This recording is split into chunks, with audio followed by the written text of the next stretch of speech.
본인 엄마가 아프다며 매주 시댁행을 요구하는 남편.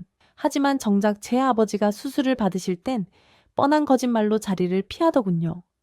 남편의 이기적인 민낯의 치가 떨려 똑같은 방법으로 복수해 줬더니 과연 어떤 반응을 보였을까요? 그 통쾌한 참교육 현장, 지금 바로 시작합니다.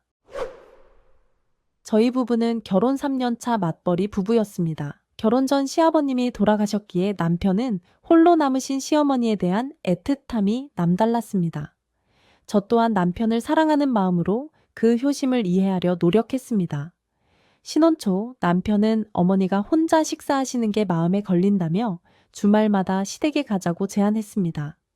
왕복 2시간이 넘는 거리였고 평일 내내 경무에 시달려 피곤했지만 저는 며느리 된 도리라 생각하며 그 제안을 받아들였습니다. 하지만 호의가 반복되니 그것은 곧 당연한 권리가 되더군요.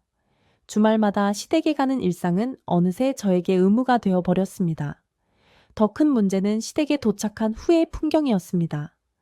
효자는 남편인데 정작 효도를 수행하는 사람은 저였습니다. 남편은 소파에 누워 텔레비전을 보거나 낮잠을 잤고 저는 도착하자마자 앞치마를 두르고 청소와 요리를 도맡아야 했습니다.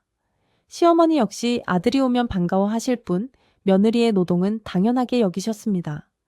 제가 체력적으로 한계에 부딪혀 이번 주말은 쉬고 싶다고 말할 때면 남편은 늘 같은 레퍼토리를 꺼냈습니다. 어머니가 혼자 계셔서 불쌍하지 않냐는 감정적인 호소였습니다. 본인은 몸이 편하니 어머니의 정서적 만족이 우선이었겠지만 제 입장은 전혀 고려하지 않는 남편의 태도에 서서히 지쳐가고 있었습니다. 남편의 효심이 오로지 본인의 어머니에게만 향한다는 사실은 저를 더욱 비참하게 만들었습니다. 명절이나 생신 때 제 친정을 방문할 때면 남편은 노골적으로 불편한 기색을 드러냈습니다. 장거리 운전이 피곤하다, 잠자리가 불편하다, 갖은 핑계를 대며 체류 시간을 줄이려 애썼고 친정 부모님이 사위에게 말을 걸어도 단답형으로 일관하기 일쑤였습니다. 그러던 중 저희 부부의 신뢰가 완전히 깨지는 사건이 발생했습니다.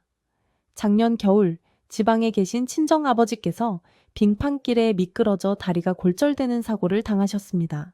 수술이 필요할 정도로 큰 부상이었기에 저는 너무나 놀라고 걱정되는 마음으로 반차를 쓰고 병원으로 달려갔습니다. 경황이 없는 와중에 남편에게 전화를 걸어 상황을 설명하고 주말에 같이 병문안을 가자고 부탁했습니다.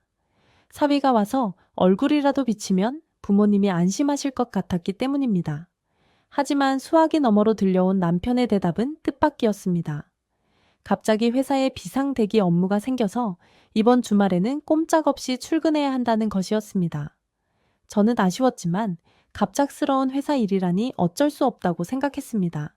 결국 수술받은 아버지 곁에서 혼자서 간호했고 남편은 일이 바빠 못 온다고 부모님을 안심시켰습니다. 하지만 며칠 뒤 저는 우연히 남편의 태블릿 PC가 연동된 것을 보다가 충격적인 진실을 알게 되었습니다.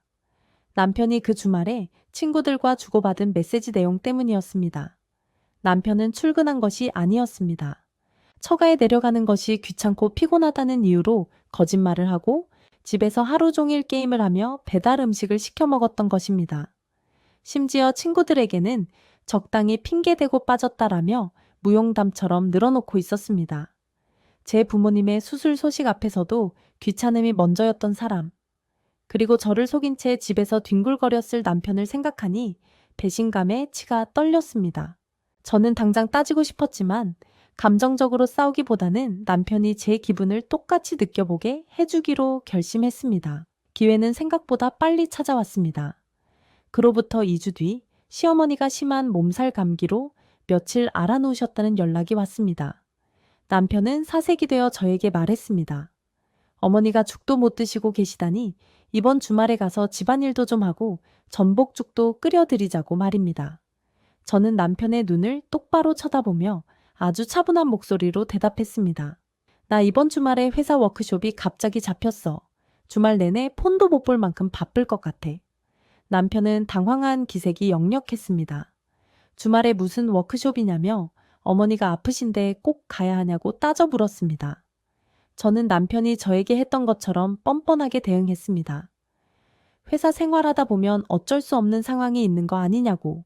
당신도 지난번에 우리 아빠 수술하셨을 때 일 때문에 못 오지 않았냐고 되물었습니다.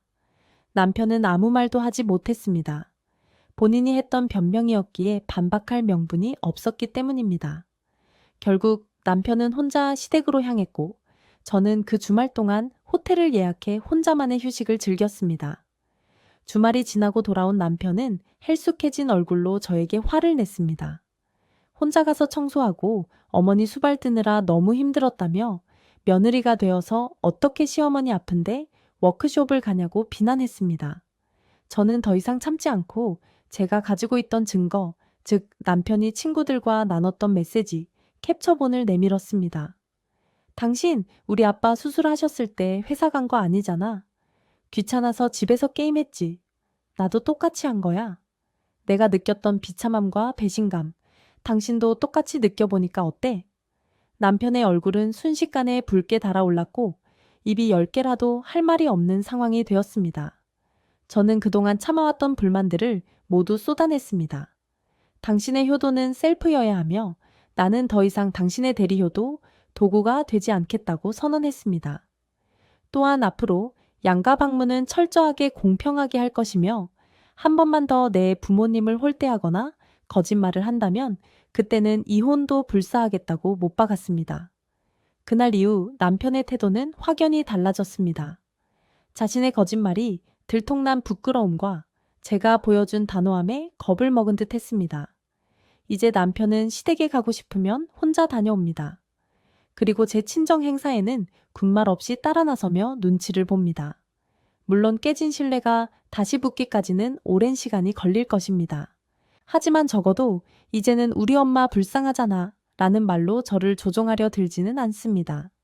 누군가의 희생을 담보로 하는 효도는 결국 가정의 불화를 가져오는 지름길임을 남편도 뼈저리게 느꼈을 테니까요. 오늘 사연은 여기까지입니다. 여러분의 가정에는 서로를 배려하는 진정한 의미의 가족애가 넘치길 바랍니다. 구독과 좋아요 부탁드립니다.